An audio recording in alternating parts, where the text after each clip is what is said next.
नवीन चॅप्टरचं नाव आहे linking verb. आपल्याला verb माहिती आहे, ओके। वर्ब म्हणजे काय? क्रियापद सगळ्यांना माहिती आहे। मग हा लिंकिंग वर्ब काय? खूप जणांना मी पहिल्यांदाच ऐकले, कारण हेल्पिंग वर्ब ऐकले, पण लिंकिंग वर्ब काय? तर हेल्पिंग वर्ब लिंकिंग वर्ब यातला डिफरन्स काय, याचा वापर कसा होतो, याचं मीनिंग काय, हे सर्वच पाहिजे आपल्याला या व्हिडिओमध्ये। यासाठी व्हिडिओ शेवटपर्यंत पहा, म्हणजे तुम्हाला जे काही डाऊट असतील त्याचा आन्सर याच्यामध्ये मिळेल। आणि एखाद्या डाऊटचा आन्सर नाही मिळाला तर कमेंट नक्की सांगा, त्याचं तुम्हाला उत्तर मी नक्की पाठवेल, ओके। चला पाहूया मग आजचा नवीन चॅप्टर लिंकिंग वर्ब। मग ह्या लिंकिंग वर्ब कशाला म्हणायचं? तर लिंकिंग वर्ब इज एक वर्ब असतो। लिंकिंग वर्ब लिंक म्हणजे काय? कनेक्ट होते, ओके। ह्या जे नाव दिले त्यानुसार जायचं। लिंकिंग वर्ब काय?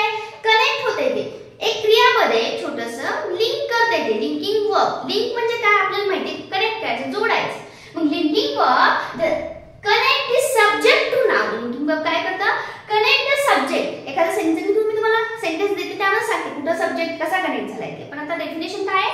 लिंकिंग वर्ब म्हणजे काय असतं? तर linking verb connect the subject to noun, subject to noun and adjective that quality or complementary, okay? complement असेल किंवा quality असेल adjective मध्ये। तर बघूया मग ते कसं असतं। ही झाली डेफिनेशन, एक आपल्याला घ्यायची झाली तर सिंपल डेफिनेशन कशाला म्हणतात, पण आपली काय डेफिनेशन विचारत नाही, आपल्याला त्याचा यूज पाहिजे आहे। बिकॉज ऑफ आपलं ग्रामर आपली परफेक्ट करायचं, यूज आपल्याला समजून जातो, मग आपण त्याच्यानुसार आपण सांगू शकतो this is the helping verb, this is the linking verb and this is the main verb, okay. चला बघूया एक सेंटेन्स घेऊया, त्याच्यामध्ये तुम्हाला समजून येईल की मी कशी डेफिनेशन सांगितली आहे, त्या डेफिनेशनचा मीनिंग काय। Reema is a doctor. Reema कोण आहे? डॉक्टर आहे, ओके। अजून तेच घेते रीमा, अजून एक सेंटेन्स मध्ये तेच घेणार, थोडंसं बदल करणार आहे, इज प्रिटी। बघा ती डॉक्टर आहे, ती खूप प्रिटी आहे, ओके। आता यामध्ये काय झालंय? हे सब्जेक्ट आहे, याच्यामध्ये काही डाऊट नसणार, प्रत्येक वेळा सांगते सब्जेक्ट कशाला म्हणतात? करता, करणारा, त्याच्याबद्दल माहिती असते, तो सब्जेक्ट असतो आपला। रीमा हे सब्जेक्ट, याच्याबद्दल काही डाऊट नसणार आहे। नंतर is a doctor, is a doctor म्हणजे इथे काय झालंय? हे डॉक्टर काय आलेले? हे डॉक्टर कोण आहे? नाउन आहे। मग आपल्याला हे लिंक काय केले? इज न लिंक केले, इथे पण इज नच लिंक केले। हे डॉक्टर हे काय सांगते? Noun as subject complementary. सब्जेक्ट कोण आहे याच्याबद्दल काहीतरी माहिती सांगते, म्हणजे हा रीमा कोण आहे? एक डॉक्टर आहे, म्हणजे हे काय? नाउन कॉम्प्लिमेंटरी झालं। याला काय म्हणायचं? हे एक सब्जेक्ट बद्दल माहिती सांगते। कॉम्प्लिमेंटरी म्हणजे काय? थोडंसं सब्जेक्ट बद्दल माहिती सांगणं, ओके। तर हे सांगते की कोण आहे सब्जेक्ट, कोण आहे? रीमा। रीमा कोण आहे? डॉक्टर। डॉक्टर कोण आहे? रीमा। अशा पद्धतीने म्हणजे रीमा एक व्यक्ती आहे आपल्याला माहिती आहे, म्हणजे रीमा एक मुलगी आहे किंवा एक स्त्री आहे, पण ती कोण आहे? डॉक्टर आहे। रीमा इज अ डॉक्टर, मग इथे झालं noun as a subject complementary, okay. इथं काय आले? म्हणजे कॉम्प्लिमेंटरी कशामुळे म्हणलं? नाउन का म्हणले? Subject noun as a subject complementary का म्हणले? सब्जेक्ट साठी कॉम्प्लिमेंटरी सांगितले सब्जेक्ट ऐवजी। मग नाउन का म्हणले? हे कॉमन नाउन आहे, कशाचं डॉक्टर आहे माहित नाही आपल्याला, दाताचं असेल, डोळ्याचं असेल, ओके। आपल्याला ते माहित नाहीये, फक्त कॉमन आहे, कुठलं आहे? डॉक्टर आहे, कॉमन नाउन आले। म्हणून इथे काय सांगितले मी? Noun as a subject complementary म्हणून इथे वापरण्यात आले आहे। मग लिंक कोणी केले? इज न।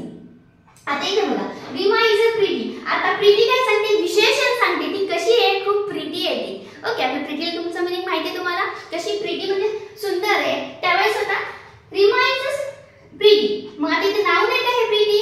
नाही, हे झालं ऍडजेक्टिव्ह, म्हणजे ऍडजेक्टिव्ह ऍज सब्जेक्ट कॉम्प्लिमेंटरी, म्हणजे सब्जेक्टला कॉम्प्लिमेंटरी काय दिलंय? एक ऍडजेक्टिव्ह दिलंय, ओके। असे हे दोन एक्झाम्पल म्हणून आपल्याला समजतं की आपण कसं त्याला लिंक केलंय, किंवा आपण कसं नाउन ऍज सब्जेक्ट कॉम्प्लिमेंटरी और ऍडजेक्टिव्ह ऍज सब्जेक्ट कॉम्प्लिमेंटरी आपण हे बघितलं। आता पाहिजे आपल्याला लिंकिंग वर्ब कुठले कुठले असतात? इजच असतं का? वॉजच असतं का? हे हेल्पिंग वर्ब पण आहे, मग कधी कधी म्हणायचं याला लिंकिंग वर्ब, कधी म्हणायचं याला हेल्पिंग वर्ब, त्याचाच डाऊट आता क्लिअर करूया। आपल्याला पाहिजे पहिल्यांदा ट्रू लिंकिंग वर्ब। आता ट्रू आणि फॉल्स असतात का? नाही, असे लिंकिंग वर्ब जे फक्त आणि फक्त लिंकिंग वर्ब म्हणूनच काम करतात, हेल्पिंग वर्ब म्हणून काम करत नाहीत, त्याला म्हणायचं ट्रू लिंकिंग वर्ब। ते फक्त लिंकिंग वर्ब म्हणून काम करणार, ते हेल्पिंग वर्ब म्हणून काम करणार नाही एखाद्या सेंटेन्स मध्ये जाऊन, ओके। त्याला म्हणणार आपण ट्रू लिंकिंग वर्ब, ओके। मग कुठले कुठले आहेत? बी, बिकम आणि सी, हे तीन असे आहेत, हे always act as linking verb, हे नेहमी लिंकिंग वर्बचंच काम करतात, मेन वर्बचं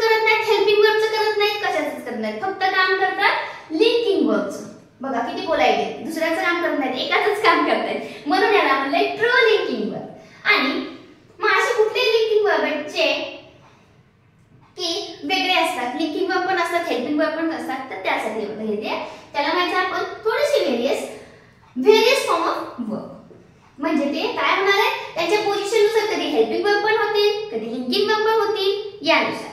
बघूया आता various form of verb.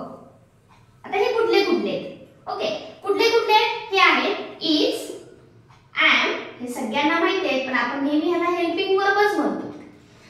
Is, am, are, was, were, been, been आणि बी, हे सगळे काय झाले व्हेरियस फॉर्म ऑफ वर्ब झाले. हे ट्रू लिंकिंग वर्ब नाही. मग ह्याला लिंकिंग वर्ब कधी म्हणायचं, ह्यांना लिंकिंग वर्ब कधी म्हणायचं, जेव्हा हे वर्ब मेन वर्ब सोबत आलेले असते.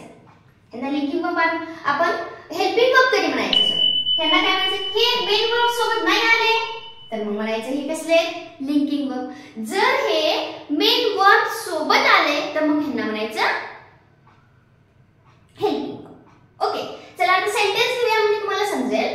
आता इथे मी एक सेंटेन्स सांगते याच्यासाठी. याचं सांगितलं ट्रूचं, याचं एक्झाम्पल. आता एक्झाम्पल इथे बी कूल हे वापरले मी. बी कूल मग हे काय प्रोनाउन आहे, वर्ब आहे ना. हो, कुठलं वर्ब आहे, इथं पण बी आहे, इथं पण बी आहे. मग हे कुठलं आहे, हे ट्रू लिंकिंग वर्ब आहे. हे कुठलं आहे, ट्रू लिंकिंग वर्ब. हे झालं आपलं लिंकिंग वर्ब. आता अजून बघूया दुसरं घेऊया हू. एक्झाम्पल आहे हे शॉर्ट मध्ये लिहिते who is at the door.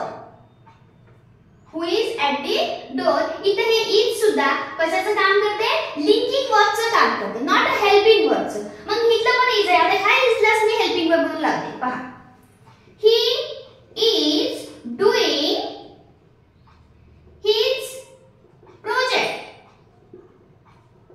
काय केलं, he is doing his project. हे इज आले कुणासोबत आले, मेन वर्ब सोबत आले. डू मेन वर्ब आहे. याच्यासोबत मग याला म्हणायचं हेल्पिंग वर्ब. याला काय म्हणणार आपण, हेल्पिंग वर्ब. ह्या इजला काय म्हणणार, लिंकिंग वर्ब. म्हणजे डिफरन्स तुम्हाला समजला असेल. जर मेन वर्ब सोबत आलं कुठले, हे हेल्पिंग, हे वर्ब, हे जे काय हेल्पिंग वर्ब आहे हे जर तुम्हाला ह्याला लिंकिंग वर्ब सुद्धा म्हणायचं. पण कधी मेन वर्ब सोबत आलं तर हेल्पिंग वर्ब, मेन वर्ब शिवाय म्हणजे मेन वर्ड सोबत नाही आले तर म्हणायचं लिंकिंग वर्ब. आणि ट्रू लिंकिंग वर्ब लक्षात ठेवायचे बी, बिकम आणि सी. म्हणजे हे फक्त लिंकिंग वर्ब म्हणूनच वापरतात. Always act as linking verb, not helping verb. Okay, याच्यामध्ये मी तुला डिटेल सांगितले लिंकिंग वर्ब कशाला म्हणतात, हेल्पिंग वर्ब कशाला म्हणतात, फरक कसा आहे, आयडेंटिफाय कसं करायचं, एखाद दोन सेंटेन्स पण दिले. आपण एखादे एक्सरसाइज सॉल्व्ह करूया, त्यात linking verb, helping verb identify पण करून पाहूयात. ओके, चला, ह्यात काही डाऊट असेल कमेंट नक्की सांगा. व्हिडिओ कसा वाटला हे सुद्धा कमेंट मध्ये सांगा. चला, कमेंट करत चला, लाईक करत चला. ओके, शेअर करून घ्या आणि सबस्क्राइब करायला मात्र विसरू नका.